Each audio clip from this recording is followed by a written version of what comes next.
नमस्कार, welcome to nursing smart. Nursing smart के YouTube channel पर एक बार फिर से आप सभी लोगों का स्वागत है।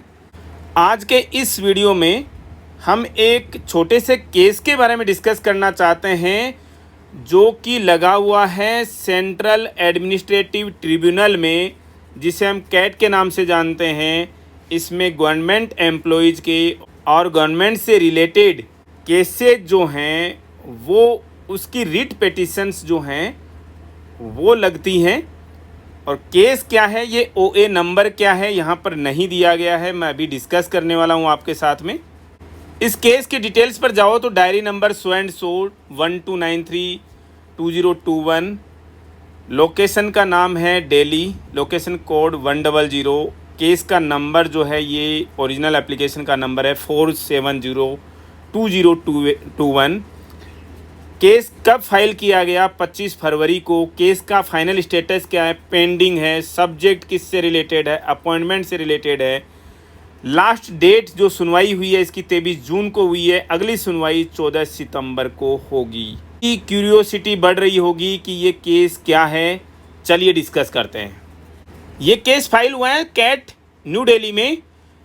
और किसके मैटर में? एप्लीकेंट है इसकी Asha Godara and others versus government of NCT of Delhi and others. यहाँ पर आप इस 142 पेजेज की रिट पिटिशन में देख सकते हैं। इसकी जो पिटिशन की इंडेक्स है उसके अंदर सब कुछ कंपाइलेशन लिखी हुई है, synopsis, list of dates etcetera, सब कुछ, मीमो टू पार्टीज, फलाना सब कुछ। अब हम बताना चाहते हैं कि ये केस क्या है।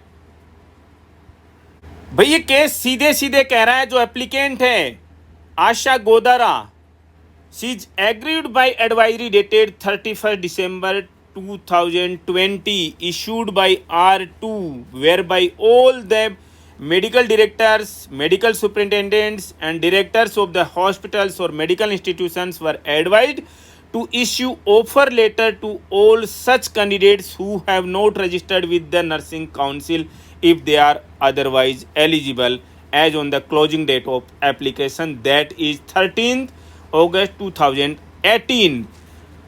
आपको सबसे पहले बता दें कि ये केस जो है वो फाइल हुआ है किसके लिए? DSSB की जो रिसेंट रिक्रूटमेंट थी नर्सिंग ऑफिसर के लिए। और इस रिक्रूटमेंट में कुछ एक कैंडिडेट्स को की अपॉइंटमेंट विदहोल्ड कर दी गई थी, ये कहते हुए इंस्टीट्यूशंस के द्वारा कि एप्लीकेशन की यानी एडवर्टाइजमेंट नोटिफिकेशन में जो अप्लाई करने की लास्ट डेट है वो 13 अगस्त 2018 थी। उस डेट तक इन कैंडिडेट्स का किसी भी स्टेट नर्सिंग काउंसिल में रजिस्ट्रेशन नहीं था, तो इन्हें अपॉइंटमेंट नहीं दिया जा सकता।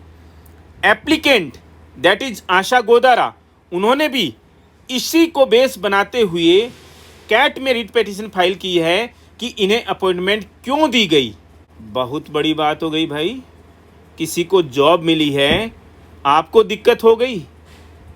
मैडम आशा गोदारा, आपको चैलेंज किया जा रहा है, नर्सिंग स्मार्ट चैलेंज कर रहा है।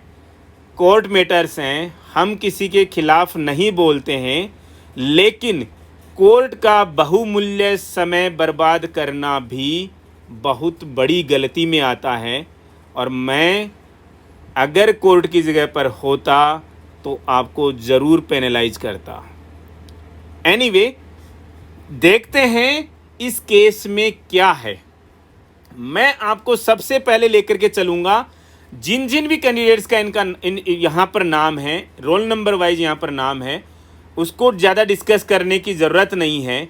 ये जितने कैंडिडेट्स हैं सभी के सभी अपॉइंट हो चुके हैं दिल्ली गवर्नमेंट के साथ में।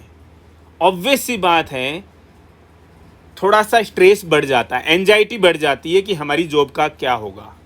तो दोस्तों, नर्सिंग स्मार्ट आप सभी कैंडिडेट्स को, जिन जिन कैंडिडेट्स के पास में केट के थ्रू जो सम्मन आया है DSSB से होते हुए, इस सम्मन को 1% भी स्ट्रेस में लेने की ज़रूरत नहीं है। उसका सबसे बड़ा कारण मैं आपको बताऊंगा और यहीं पर बताऊंगा, विद एविडेंस बताऊंगा कि आपको कोई स्ट्रेस क्यों नहीं लेना चाहिए। आपके अपॉइंटमेंट वैलिड है, उससे दुनिया में कोई भी चैलेंज नहीं कर सकता। ये तो कैट है। आप हाई कोर्ट चलिए जाइएगा, सुप्रीम कोर्ट चले जाइएगा, आपकी अपॉइंटमेंट को कोई नहीं छेड़ सकता। आपकी अपॉइंटमेंट 100% जेन्युइन है, 100% सही है, कोई दिक्कत नहीं है। जितने 56 कैंडिडेट्स हैं सबको पार्टी बनाया गया है, उन्हें वरी करने की ज़रूरत नहीं है। उनके सपोर्ट में जो डॉक्यूमेंट होना चाहिए या तो आपके पास में होगा या मैं आपके साथ शेयर कर देता हूं यहीं पर ही, जो कि आशा गोदारा मैडम ने भी कोर्ट में सबमिट किया है और इसको चैलेंज किया है। ये गवर्नमेंट का डिसीजन है जिसे कोई चैलेंज नहीं कर सकता। और इसको चैलेंज, मैं सबसे पहली बात बता दूं, इसे चैलेंज करने का आधार उन्होंने क्या बताया है, ये DSSB के जो RR है नर्सिंग ऑफिसर के लिए, उसमें ये दिल्ली गवर्नमेंट की क्लेरिफिकेशन है, एडवाइजरी है। और इसको चैलेंज किया है इन्होंने दिल्ली नर्सिंग काउंसिल की गाइडलाइंस के साथ में। बहुत बड़ी बात बता देता हूं दोस्तों आप लोगों को, DNC डायलेटेशन एंड क्योरेटेज नहीं, दिल्ली नर्सिंग काउंसिल। और आपको बता दूं, दिल्ली नर्सिंग काउंसिल का नर्सिंग में कोई भी हस्तक्षेप नहीं है, नर्सिंग रिक्रूटमेंट में उसकी कोई हैसियत नहीं है। मेरे वर्ड्स बड़े हार्श हैं। I repeat, Delhi nursing council की दिल्ली गवर्नमेंट में रिक्रूटमेंट के लिए 1% भी हैसियत नहीं है। औकात बोलना चाह रहा था, थोड़ा सा गंदा हो जाएगा। दिल्ली नर्सिंग काउंसिल की दिल्ली गवर्नमेंट में नर्सिंग ऑफिसर की पोस्ट पर रिक्रूटमेंट के लिए हस्तक्षेप की, इंग्लिश में बोले तो इंटरफेयर की, 1% भी औकात नहीं है, हैसियत नहीं है, जो कि मैडम आशा गोदारा ने यहाँ पर बनाया है इस एडवाइजरी को चैलेंज करने के लिए। और ये एडवाइजरी क्या है मैं आपको रीड करके बता देता हूँ। दिल्ली गवर्नमेंट के health and family welfare department ने एडवाइजरी इशू की है 31 दिसंबर 2020 को। उन्होंने बोला कि it has come to notice that some hospitals under health and family welfare department are not issuing appointment letters to some of the candidates for the post of nursing officer whose e-dossiers have been sent to them, as the said candidates have not been registered with the nursing council before the closing date of application, that is 13th August 2018, and that was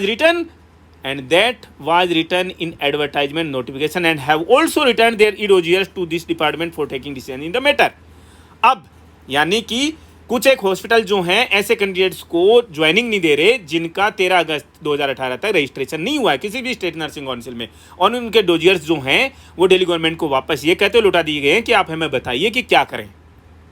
Delhi government ने इसमें advisory issue करके क्या बताया, in this regard as per the RRs of the for the post of staff nurse और nursing officer in the medical institutions under Delhi administration and per the DSSB's advertisement number 02/2018, nowhere it has been mentioned that the candidates must be registered with any of the state nursing council. However, it is required that a grade certificate in nursing from a recognized institution for the post of nursing officer is an essential qualification. Thus, registration from any of the nursing council is neither a part of the said RRs nor part of the DSSB's advertisement issued for the post of nursing officer. DNC Delhi nursing council आपके लिए ये big वाला ठेंगा है, ठीक है। मैं कहता हूं आप भी आशा गोदारा मैडम के साथ में जाकर के कैट में खड़े होइए और बोलिए कि इनको रिक्रूटमेंट हमारी जो गाइडलाइंस हैं उनके अगेंस्ट दी गई है, और नर्सिंग स्मार्ट बोलेगा आपकी औकात नहीं है, ठीक है। आई रिपीट, आपकी औकात नहीं है।